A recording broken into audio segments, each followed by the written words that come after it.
Welcome to the Busy Pastor Podcast. My name is Greg Gibson. As always, I'm here with my co-host, Trent Stewart, the lead pastor at Foothills Church. And today we're continuing our conversation on developing a leadership pipeline in the life of your church.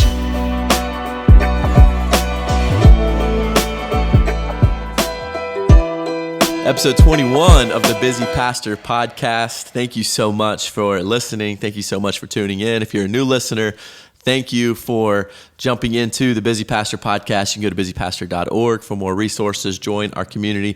Thank you to all of our long-term listeners as well. We're continuing our conversation on leadership pipeline, why it's important. And Trent, we left off talking about the volunteer row of our leadership pipeline. So I want to go ahead and get us going on the content because I want to cover all the graph here, the rest of our leadership pipeline together. Sure. And so just to summarize quickly, leadership pipeline for us here at Foothills Church is all about development. And so we place our matter of importance on it because it's our mandate as pastors to equip the saints for the work of ministry. It is the Great Commission, both discipleship and development, and it's who to be instead of what to do. I love that line that you brought out, the emphasis on that last episode. So let's continue, Trent, and talk us through the leader row for our leadership pipeline. Sure, and so obviously if you missed last week, go ahead and go back and listen and give you some context for this as we continue. So we talked about the volunteer level. Now, as we move up to a leader level, so this is someone who is demonstrating that they have successfully been able to serve and give of their time, their talents, their resources. They've gone to base camp. They've connected to the church. They're connecting to ministry teams. So now they've not only modeled leadership abilities, but they've also shown staff, other leaders that hey, I'm aligned. I'm with you. I've done this. I can move forward. So you don't want to run by that, right? Because I think in too many churches, we want to put people in the place of leadership who they're not really leaders. They haven't demonstrated the core competencies of whatever it is you think those core competencies need to be. I mean, but they haven't shown you. They haven't really earned that right to lead people. They don't have the qualities necessary. They're not aligned to you and your vision as a pastor. And so that's where we get into troubles when we start putting people in leadership roles who aren't aligned, who don't have the ability, who have their own agenda. And so then now you've got all kinds of issues. And so it's hard enough, to be intentional, to really think through this, to really try to put somebody carefully into a leadership role. That's hard enough to keep them aligned and to keep them moving in the right direction, let alone if you put somebody who's not ready or not aligned or isn't a leader. Yeah. And so it's the title over a task conversation. Yeah. We give people titles all the time before we let them volunteer, be faithful in their volunteering and serving, and kind of watch them develop. Yeah, and then you could even bring in like the 5 levels of leadership that John Maxwell talks about. Like the position leader is this bottom rung, and if you just have the position, like you give somebody the position of small group leader, or if you're doing Sunday school, they're the Sunday school leader. Now all of a sudden you've given them a position, but do they really have the ability and the skills to lead people? So, I mean, this is just, it's leadership 101. But I do think there are a lot of pastors and leaders that are going to be listening, and they're going to say, wow, I've got some people in leadership roles that haven't demonstrated core competencies. They're not aligned. They're a problem for me. And so this isn't a podcast on how to get rid of them or how to move them out. But I would say focus on keeping the gate secure moving forward and putting people in 2021, start putting the right people in the right places, and that will, help you down the road. So anyway, leader, small group leader, ministry team leaders. Now, why would we even have a ministry team leader? that's going to be important, because you need somebody that, you might be using staff right now to be ministry team leaders of, 4 or 5 different kids ministries or kids ministry rooms on Sunday mornings. And I would say, let a volunteer do that. Let a volunteer be a ministry team leader, resourcing them, helping them on Sundays, or, doing whatever it is for greeter ministry that you're doing, or whatever kind of hospitality you're doing on Sunday mornings, or whatever kind of ministry. Let this be a volunteer and not necessarily a staff member. And so they're leading this group. And so in order for this person to share the love of God, so the core competencies for us is that they are sharing their life.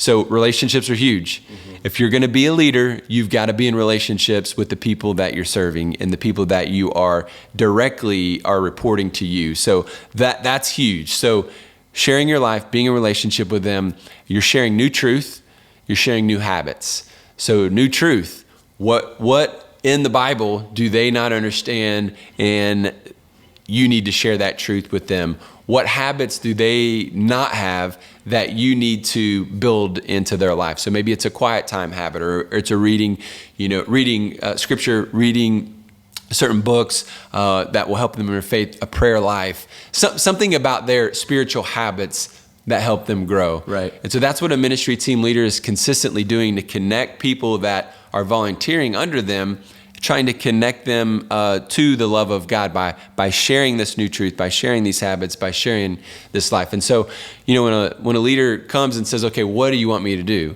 It's like, well, we want you to share your life with them. So be in relationships, mm-hmm. share new truth, share new habits. That's what you're doing. That's how you're going to help them develop. And then how are we connecting them to God? Well, we're connecting them to God because as a leader, they're also helping them go through our journey process. So they know who's under them, where they're at on the journey. So, hey, have you gone to base camp? Well, you need to go to base camp. Hey, you need to go to camp 2. Hey, camp 3's next. Right. Hey, leadership summits. Let's go to those together. And so that's part of connecting them to God. And as well as, at this point, they know their design. And so in previous episodes, we've talked about their design, serving out of that design, how God has wired them. And now they're helping other people discover their design as well by helping them unpack that, but not only design, but their direction. And so design and direction, where God is calling them to serve, how God has called them to serve, leaning into their gift sets is how a leader is helping volunteers connect to God. Yeah, so 2 quick thoughts there is that, for us, direction is an important term. So we, Trent mentioned this, we're not trying to say, hey, here's your discipleship path in terms of destination, but we want to constantly be pushing you in a direction of maturity and growth, and in the life of our people. I mean, the theological term we use, right, is sanctification. That's what we want to see. And why? Talk about why it's not a destination, because just for new listeners. Yeah, I mean, so often in the life of the church, especially in the last couple decades, discipleship has been destinational. You go through 101, 102, 103, and then you arrive, right? Mm-hmm. That's we've put this check mark that you arrive. And now people who have gone through these classes are in leadership positions they have no business being in, or they're teaching in really positions that they have no business teaching, or being in as well. And so when we just kind of place a small shift on that approach that, hey, we're not trying to push people in a destination, we're trying to be more directional, mm-hmm. then the emphasis becomes on their maturity and not the works of their hands, not the things that they do, mm-hmm. not the things that we're busy with in the life of our church. Yeah, that's good. And for us, I mean, that's a part of our culture here at Foothills. So we use design and direction everywhere.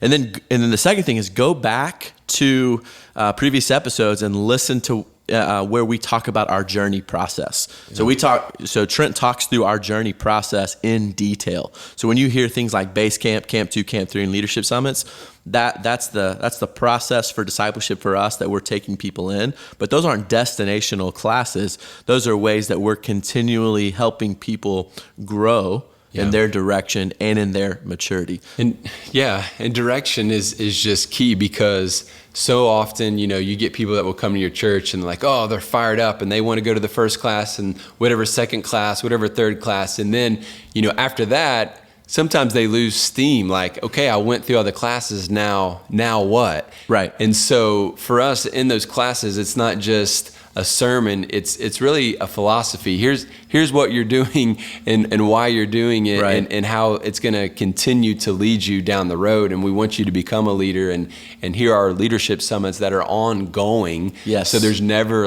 you're done. And constantly just telling people that, when it comes to spiritual faith, we're never done. Right. We constantly have to grow. And to do that, we've got to lead in some areas. We got to step out of our comfort zone. So all good stuff. All good things. And so we talked through now volunteer and leader now in our leadership pipeline conversation. So Trent, let's move to the row of coach and talk through again the sample roles, and then how in our strategy of share, connect, equip and our journey process that begins to play out. Yeah, well, in the equip column of the leader, that person is now leading volunteers. Okay. So the volunteer is serving others, right? And yes, so they're that's the equip portion. And so a leader is now leading volunteers. And so now we go to the coach, and the coach is leading leaders. Yes. And so, if you think about an organizational chart of how that would flow, and that would just be how we can care for people. This is a structure of caring for people, very simple. But the coach leads leaders, and so this is going to be a ministry coach or a small group leader coach. And so these are folks in the share phase, or in the share section of the competencies. They're sharing the love of God by sharing their experience, by sharing their wisdom, and sharing their guidance to the leaders that they're serving.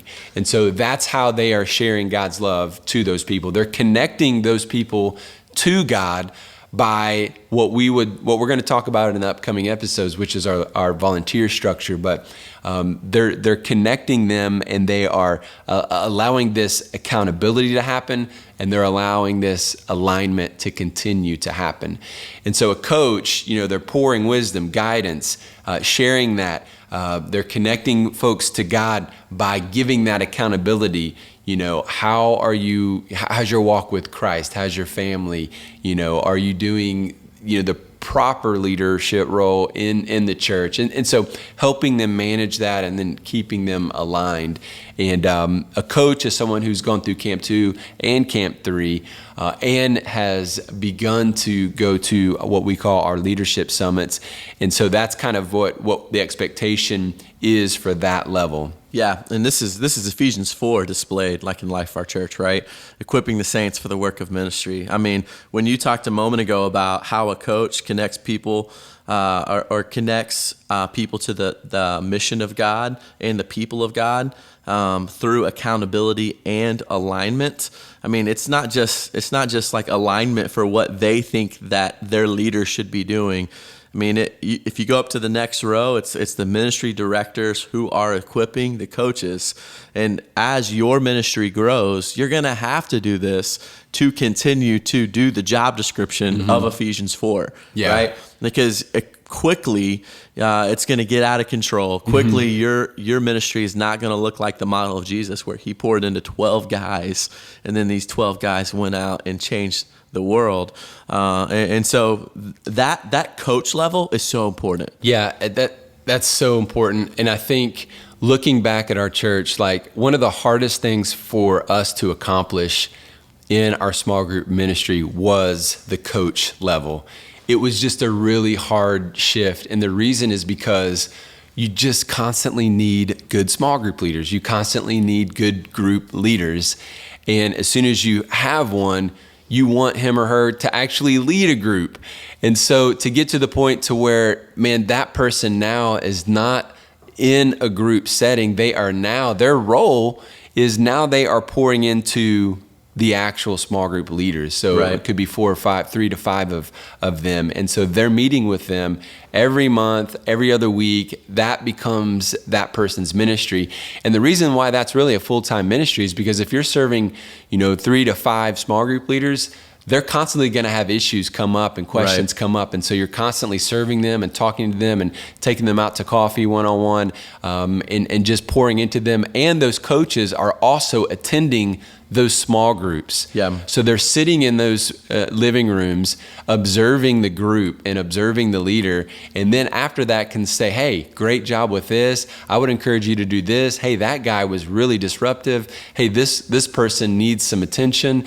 And so that's the ministry of a coach. And so it was a hard transition, but looking back, I wish we would have gone to it sooner than what we did, because we really needed it. Even when our church was smaller, when we were running 300-400 people, we needed that structure. It would have freed me up. It would have freed some of our other pastors up. And it would have allowed our small groups to get healthier faster.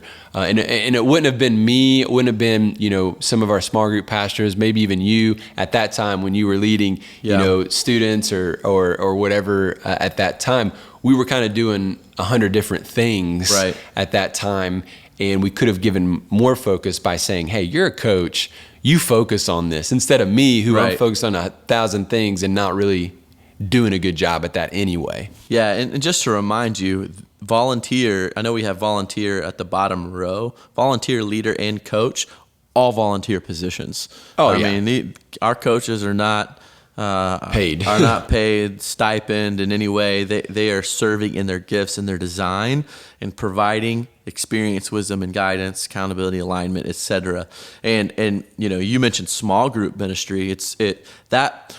The coach conversation really plays out well in the small group environment. But we also we put a ton of emphasis and time and attention on building a coaching ministry for our ministry team leaders as well. Yeah. For whether it's guest services or check-in or the cafe or shepherds kids. Kids. I mean, that is so important too, because the reach becomes almost impossible, right? Out of control. The reach, what you're talking about there is capacity, just capacity. How do you scale the ministry of your church? And this is just one of those conversations where, sometimes, when it comes to leadership, pastors aren't thinking about, we think the only way that we can grow is if more people come to faith in Jesus, right? We got to be more, that is a part of it, but you also have to set up the structure and the capacity of your church so that if a new person comes, they're cared for and they're connected to. The people that come to your church, they don't necessarily need to be in a close relationship with a pastor. In fact, I'm not in a close relationship with more than, just like Jesus, 12 to 15 people in my life. Yeah. I have a lot of relationships. A lot of people know me, but my people at our church, they're not expecting to be in a very close, intimate relationship with their pastor. However, they do need a close, intimate relationship with other people. Exactly. And so that's why the structure is so important. And so, you could have a revival, an awakening, a spiritual awakening that could happen at your church. But if you don't have the coaches and the leaders in place in order to care for those people, then they won't stick. They won't stay anyway. Yeah. So this is the hard work of developing structure and leaders. That's so good. A good coaching ministry, as you said, grows your capacity to lead. Yeah. It only allows you to become a healthier and more effective leader. And I don't care what size your church is. If you're leading a church of 100, start working on this now. Yes. And take the risk. I would say go ahead, take the best small group leader you have, make him or her a coach, and then start putting people under them. And I think you'll see your small group ministry just in that grow. Right, exactly. So let's move up to the ministry director role. Okay. So we've talked about all of our volunteer rows, basically the steps on the leadership pipeline. So volunteer, leader, coach. And now we're moving into ministry director. So, and just to clarify, we do have a couple of coaches that are staff members, and that's just because they love it and they're good at it. Right. But we really, want to see that a volunteer position or across the board. But a ministry director could be a volunteer as well, depending on the size of your church. In our context right now, they're all staff members.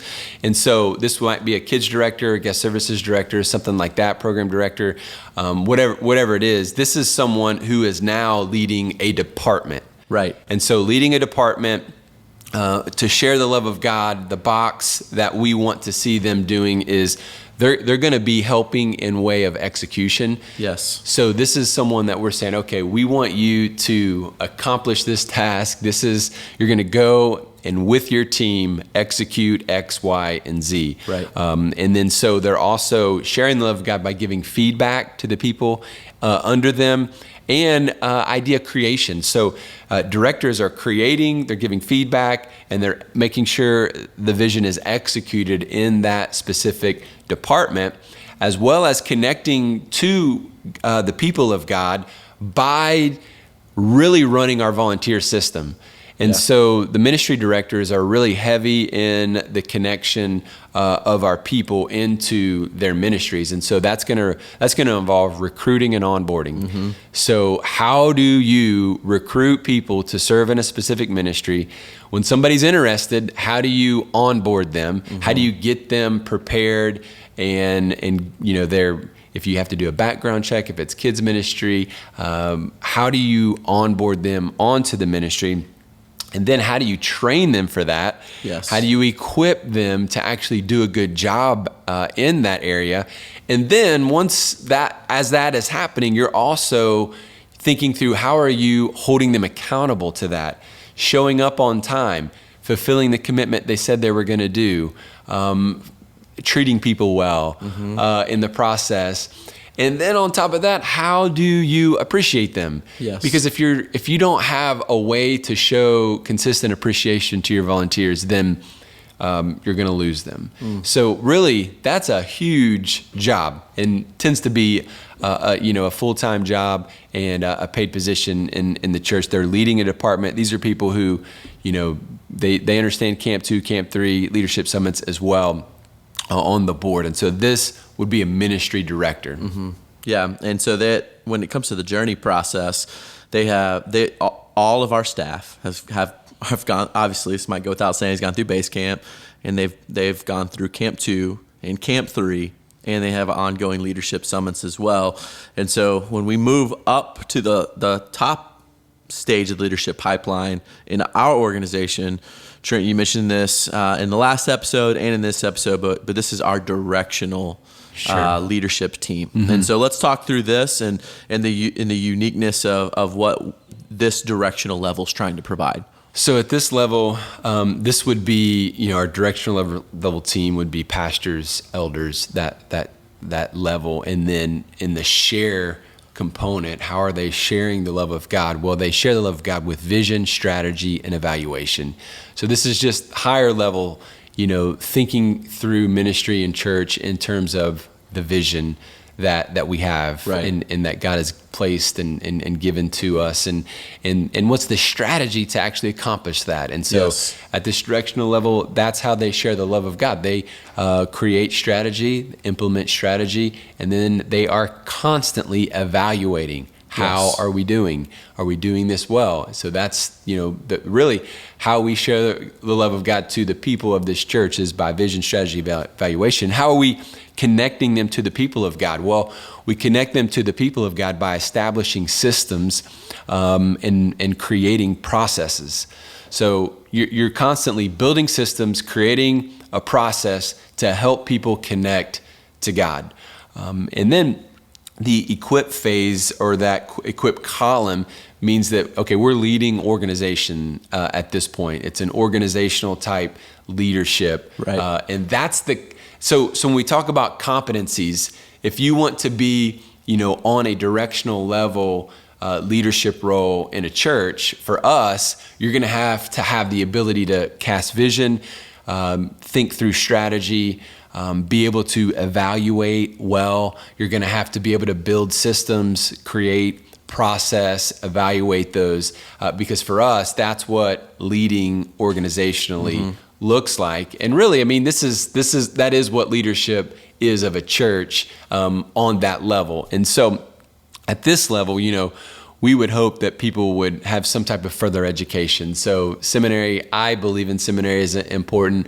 And I think that's a added value and needed on that level. Yeah, this is so important because if you are on your directional team, or you might call it executive team, and you're engaged in the weeds of helping volunteers serve in the cafe and check-in processes and production, hey, we might always be there at some point, but that's not where we need to give our full attention to. We need to be continuing to think about vision, strategy, evaluation, as you said, establishing systems, creating processes, and leading an organization. But what all of this allows us to do is it allows us to give a map for where people need to go.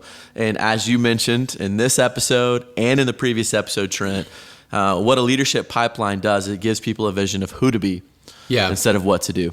In the reality there too is, like, you may be a leader and you're not like trying to move up, and that's fine, because let's go back to the design. Like, we want people to do and discover how God has designed them and lean into that. So if volunteer is the level that you're going to be on, fantastic. Right. Like, this is for us exactly to help people if they want to take that next step and want to grow and want to be a leader. These are the terms, these are the things that we're using to help people move into that. So if a ministry director is kind of where you want to be, you don't want to be a directional. That's fine. Maybe that's not how you're gifted.